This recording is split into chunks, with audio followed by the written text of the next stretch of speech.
pagi. Selamat pagi. Om Swastiastu. Om Swastiastu. Perkenalkan, saya Nikoma Opayanti, CGP Angkatan 1 Denpasar, Bali.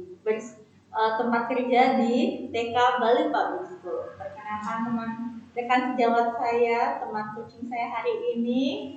Ya, perkenalkan nama saya Miss Ratni. Saya sebagai pendamping dari Miss Oka selaku wali kelas dari TK B3. Terima kasih. Sekian perkenalan diri dari kami. Hari ini kami ingin membawakan coaching dengan mengangkat kasus dampak corona terhadap penerimaan siswa baru TK dan Playgroup Bali Public School tahun ajaran 2021-2022. Bagaimana nih Sarni? Sudah siap? Baik, siap sekali juga. Oke, kita mulai saja. Halo Miss Sarni, bagaimana kegiatan hari ini? Wah, hari ini tetap kita semangat, tetap sehat, dan tentunya kita tetap menjaga protokol kesehatan. Betul sekali, di tengah pandemi seperti ini, protokol kesehatan harus tetap dijaga dimanapun dan kapanpun ya.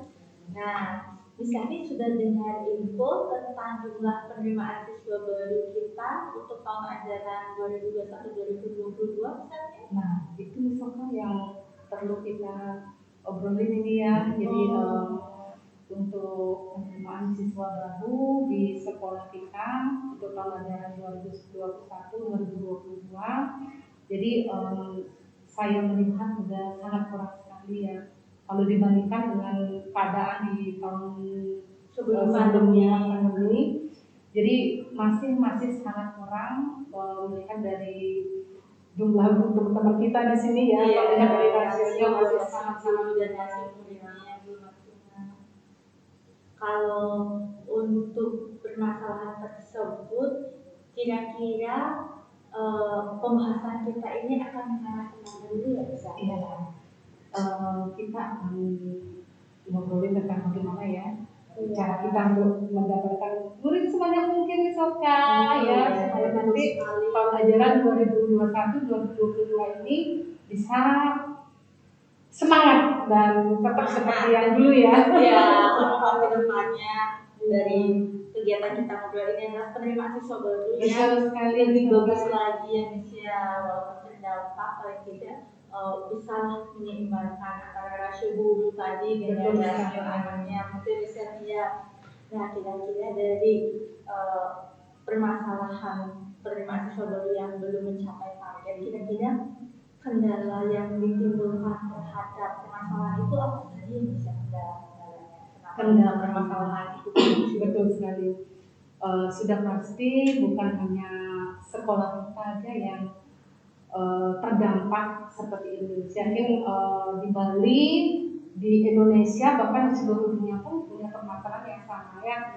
Jadi yang saya lihat dan saya perhatikan dan juga yang kita amati dari baik itu dari curhatan orang tua dan kita melihat dari kondisi sehari-hari, menurut saya yang paling dampak pertama yang paling mempengaruhi adalah dari segi pendampingan. Karena kita semua tahu dalam situasi pandemi sekarang sistem pembelajaran yang kita lakukan secara daring. Jadi tentu di situ kita menggunakan gadget ya seperti laptop, handphone, dan kita juga mengerti, apalagi saya di samping sebagai pendamping Misoka, partner di TKB 3, saya juga sebagai wali kelas di Playgroup yang usia 2-3 tahun, yang dimana juga menggunakan sistem daring dengan kita menggunakan Zoom gitu. Jadi tentunya usia 2-3 tahun mereka tidak bisa sendiri seperti tatap muka, orang tua langsung mempercayakan kita di kelas, habis itu pulang bisa bekerja. Tetapi dengan sistem daring ini tentu orang tua harus menyediakan waktu. Nah, sedangkan orang tua juga sibuk dengan rutinitas yang bekerja di kantor sebagai PNS ataupun sebagai dokter, tidak mungkin harus meninggalkan pekerjaannya full ya. Nah, mungkin ada 1-2 orang tua yang memang siap dengan pembelajaran daring, tetapi mayoritas sebagian besar dari mereka merasa keberatan misalkan Jadi di situ permasalahannya kenapa mereka juga sangat-sangat berpikir untuk mendaftarkan anaknya berbelanja 2021-2022 sebelum adanya keputusan dari dinas. Apakah nanti kita bisa melakukan pembelajaran tatap muka atau masih daring seperti ini? Jadi masih ragu-ragu misalkan. Iya, betul sekali ya. Nah, karena dampak pandemi global, program pendampingan waktu dari orang tua, dengan juga keterbatasan metode daring ini yang mengakibatkan orang tua merasa belum siap untuk mengeluarkan anaknya ya seperti itu. Nah, kira-kira di antara tiga itu tadi ada lagi nggak kira-kira kendala-kendala yang ditemui dalam proses penerimaan siswa baru ini? Iya, betul misalkan di samping masalah pendampingan yang tidak kalah penting adalah terdampak masalah ekonomi misalkan. Jadi untuk orang tua di sekolah kita khususnya di Paut Bali Public School, mungkin sebagian berapa persen mereka ada yang dokter, beberapa persen mereka sebagai PNS, dan lebih banyak juga mereka sebagai pengusaha yang bergerak di bidang pariwisata. Nah itu yang paling terdampak. Jadi otomatis akan mengurangi dari income mereka, bagaimana mereka mempertahankan karyawannya, belum lagi mereka harus memikirkan biaya sekolah. Jadi terutama untuk yang paling sangat terdampak adalah untuk usia playgroup, usia 2-3 tahun. Jadi mereka mungkin masih berpikir, nanti aja dari sekolahin pas PKB seperti itu. Jadi masalah ekonomi misalkan, jadi di samping pendampingan juga, betul, itu yang paling kita rasakan sih. Karena efek dari pandemi ini memunculkan perekonomian yang betul sangat berimbas ya. Semua itu berimbas pada semua bidang aspek, termasuk juga kita di bidang pendidikan sebenarnya. Kalau boleh saya ulangi lagi ya tentang pembahasan kendala-kendala yang kita temui untuk penerimaan siswa ini, yaitu dari dampak pandemi ini, jadi orang tua merasa ketakutan untuk meninggalkan anak, keraguan dengan segala pertimbangan-pertimbangan mereka, terutama dengan pertimbangan ekonomi, pendampingan pada saat proses pembelajaran yang kita lakukan selama ini secara daring, dan keterbatasan dengan metode pembelajaran karena orang tua mungkin belum paham betul ya dengan pembelajaran dari tersebut. Nah, kira-kira dari identifikasi yang tadi setelah kita bahas untuk meningkatkan lagi nih penerimaan siswa baru kita, kira-kira kegiatan apa saja atau kira-kira hal apa yang bisa mencapai penerimaan siswa baru kita supaya lebih bagus lagi misalnya. Ya, betul misalkan dari beberapa permasalahan yang menyebabkan kenapa kita sangat turun sekali untuk penerimaan siswa barunya ya. Yang pertama pendampingan, yang kedua ada ekonomi, dan masih ada lagi misalkan mungkin dari segi faktor usia juga yang semula agak mepet-mepet sedikit, masih kurang lagi dikit, yang mungkin itu kalau tidak ada pandemi mereka tidak ragu untuk menyekolahkan, tapi dengan adanya pandemi mereka masih bisa berpikir ya nanti aja di sekolah ini. Nah dari kami untuk pandemi ini kan kita sudah berjalan hampir setahun ya. Jadi dari rentang waktu setahun itu tentu kita sudah melihat kondisi dan kita juga sudah mulai berpikir apa yang akan kita lakukan ke depan. Karena kita tentunya masih ingin tetap ya mengajar ke depan walaupun sekarang kami pandemi. Jadi kita juga bersama teman-teman dan juga tentunya dengan kepala sekolah sudah ada pembicaraan dan bahkan kita sudah membuat satu perencanaan untuk bagaimana cara kita mendatangkan siswa baru yang lebih banyak untuk penerimaan siswa baru ini, yaitu yang pertama yang kita lakukan adalah nanti untuk bulan April nanti kita mengadakan perlombaan misalkan. Perlombaan untuk usia 2-3 tahun, usia playgroup. Nanti kita ada perlombaan di Fotogeni, dan untuk kategori usia 4-5 tahun atau kita akan mengadakan gap talent. Jadi ya untuk bakat anak-anak. Jadi untuk usia 2-3 tahun itu kita ingin menjaring yang usia playgroup dan 4-5 tahun yang nantinya bisa masuk ke TK gitu. Nah, beberapa perlombaan ini kita juga share-nya melalui Facebook, melalui Instagram, dan tentunya kita menyediakan beberapa reward ya untuk meringankan orang tua misalkan mulai dari biaya sekolah, jadi seperti cashback yang jutaan loh misalkan ya. Dan juga ada voucher juga, jadi ada bingkisan dan semua nanti yang ikut dalam perlombaan itu akan mendapatkan piala dan juga pialanya untuk yang 1-8 ya. Jadi untuk piagam dan berikan semua pada pesertanya. Sangat sekali ya anak mendapatkan dan misalkan nanti beberapa hari ini kita sudah mulai share di grup WA dan juga Facebook, dan sudah ada beberapa orang tua yang mulai mendaftar. Jadi optimis ya, optimis, bagus sekali ya dengan perlombaan itu. Semoga orang tua bisa lebih tertarik dan tidak ragu lagi.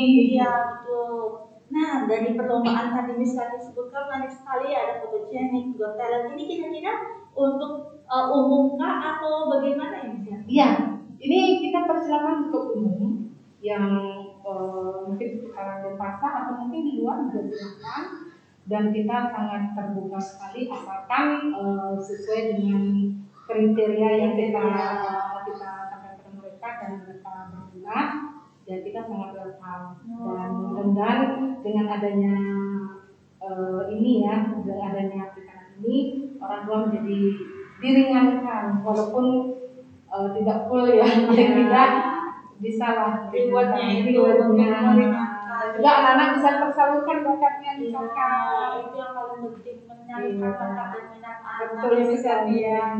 Selain dari perlombaan dan juga hadiah reward yang menarik itu, kira-kira apa lagi misalnya yang perlu kita kembangkan, yang perlu kita lakukan untuk mendapatkan siswa berbagai misalnya? Ya, yang tak kalah penting misalkan yang pasti adalah lingkungan sekolah kita.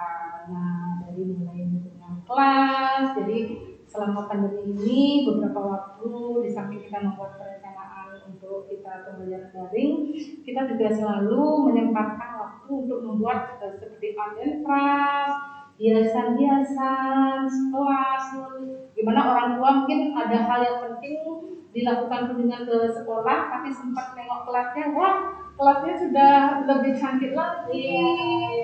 Dan juga tentunya penataan lingkungan di luar kelas, jadi kita untuk penataan taman, kebersihan, karena lebih banyak waktu untuk kita melakukan itu ya. Dan itu juga sudah kita upayakan hampir ya setiap minggu, setiap hari kita lakukan itu. Wah, penataan lingkungan dan kelas yang menambah minat dari sangat penting ya, betul sekali. Nah, kira-kira ada lagi nggak yang bisa kita lakukan untuk menambah penerimaan siswa baru tersebut misalnya, selain yang tadi perlombaan, lalu menyediakan reward-reward yang sangat menarik untuk orang tua, juga menata lingkungan sekolah dan di kelas. Kira-kira ada lagi nih misalnya? Iya misalkan, yang tak kalah penting lagi misalkan, jadi tentunya fasilitas bermain di kelas. Karena kita adalah anak TK yang ada dalam pikiran mereka adalah bermain. Jadi belajar melalui permainan, tentunya fasilitas bermain kita harus menyediakan. Dan saat ini kita sudah mulai mengupayakan untuk melengkapi, walaupun selama ini emang sudah lengkap sekarang, tapi kita melengkapi lagi supaya betul-betul lengkap gitu ya. Jadi mungkin beberapa permainan yang selama ini masih ada yang kurang kita tambahkan, yang mana permainan yang bisa untuk mengembangkan motorik halus anak seperti meronceng misalkan, dan juga Lego dan kognitif ya, dan juga tidak lupa juga kami menyediakan untuk konstruksi, jadi permainan konstruksi seperti balok, dan itu sangat-sangat betul-betul bermanfaat untuk anak ya. Jadi juga ada beberapa permainan yang memancing mereka untuk berbahasa seperti boneka-boneka, mungkin mereka mau bermain drama atau apa, kita juga menyediakan misalkan. Iya. Kira-kira itu permainannya kita tambahkan atau akan melakukan kegiatan yang lain misalnya? Iya. Yang kita yang perlu kita tambahkan ya itu tadi untuk permainan. Mungkin ini untuk dari kelas ya, dan di sekolah kita juga ada sistem permainan yang online. Untuk pembelajaran ini ya, kalau kita untuk online itu tentu kita menggunakan beberapa metode-metode ya. Tapi kalau untuk di sekolah misalnya kita untuk persiapan tatap muka, untuk permainan indoor kita sudah ada dengan permainannya seperti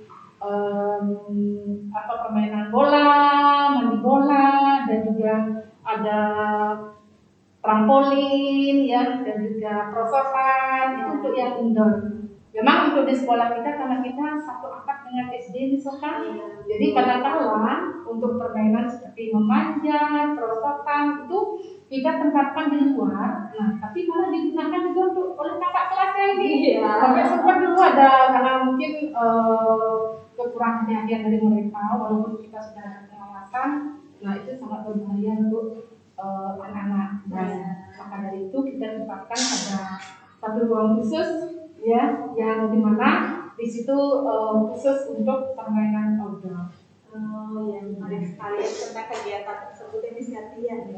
Jadi penambahan lagi ya tentang permainan-permainan. Kira-kira permainan-permainan yang lama itu yang perlu ditambahkan lagi, bisa dijelaskan lebih lanjut misalnya permainan apa saja yang bisa kita beli seperti itu atau kita buat mungkin bisa untuk permainan seperti papan titian.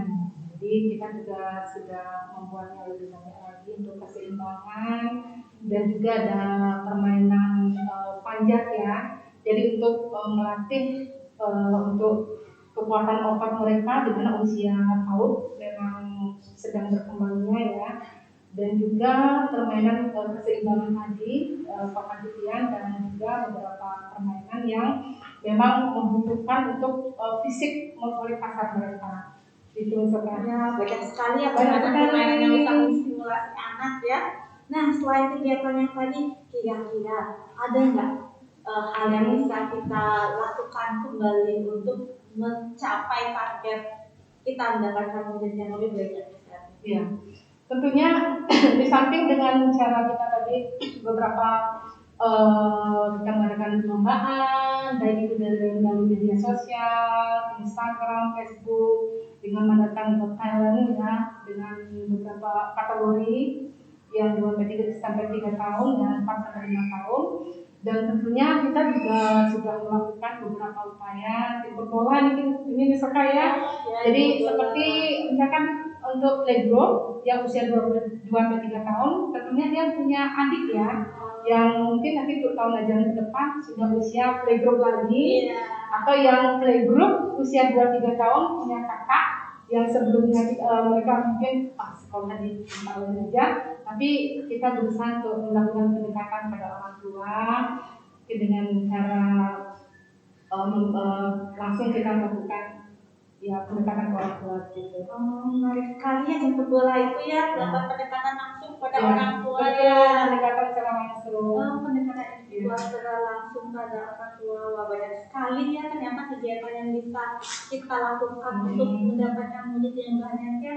Kalau boleh saya simpulkan tadi ada kegiatan perlombaan untuk usia anak TK dan TK, ada fotogenik untuk playgroup, untuk talent untuk anak usia TK, dengan juga hadiah reward yang menarik sekali ya untuk biaya pendidikan sekolah, dengan penataan lingkungan, penataan kelas, lalu penambahan beberapa mainan yang lebih mencukupi rasio murid mungkin, dan juga jemput bola itu menarik sekali itu. Jadi yang pendekatan langsung kepada orang tua diharapkan semoga penerimaan penjumlahan penambahan murid bisa terrealisasi. Semoga optimis ya. Optimis.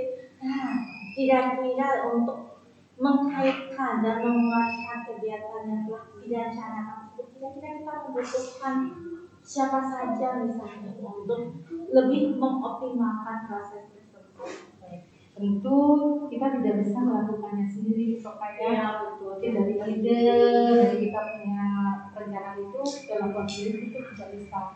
Seperti yang sudah saya bilang tadi bahwa kita melakukan kesepakatan dengan teman-teman sejawat, teman-teman guru semua di sini, dan kita langsung komunikasikan pada kepala sekolah. Dan tentu dari kepala sekolah, karena apa yang sudah kita rencanakan adalah hal yang positif untuk kemajuan sekolah kita, jadi akhirnya sudah sepakat, dan tentunya kita berharap dari beliau akan adanya dukungan juga dari yayasan sebagai pihak yang mendanai Misoka.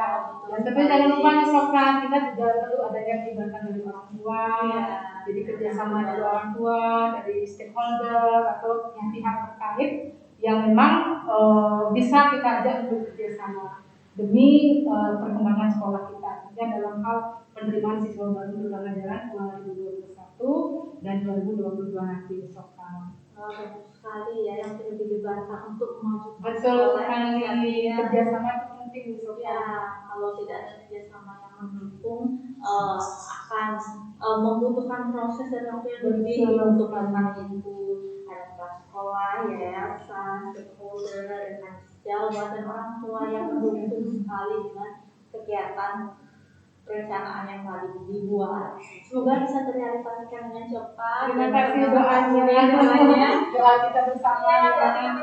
Kira-kira untuk hal tersebut kekuatan misalnya yang perlu misalnya dibutuhkan itu apa misalnya? Di sini tentu optimisme dari masing-masing kita ya sebagai guru, optimis kita sebagai guru, sebagai kepala sekolah, optimisnya yayasan juga. Pokoknya semua yang pihak yang ada di sekolah, kita optimis, kita yakin dengan rasa loyalitas kita, dengan kemampuan kita, dengan perencanaan kita percaya bahwa sekalipun dalam kondisi pandemi sekarang, kita bisa mendatangkan siswa yang paling tidak memenuhi rasio kita di sini ya. Iya, sekali. Optimis itu memang benar-benar harus optimis, semangat sekali dilakukan ya. Kan optimis kita apa lagi misalnya yang bisa memacu lagi untuk mendukungkan kegiatan ini. Ya. Tentunya karena kita sudah percaya diri dengan persiapan yang sudah kita lakukan.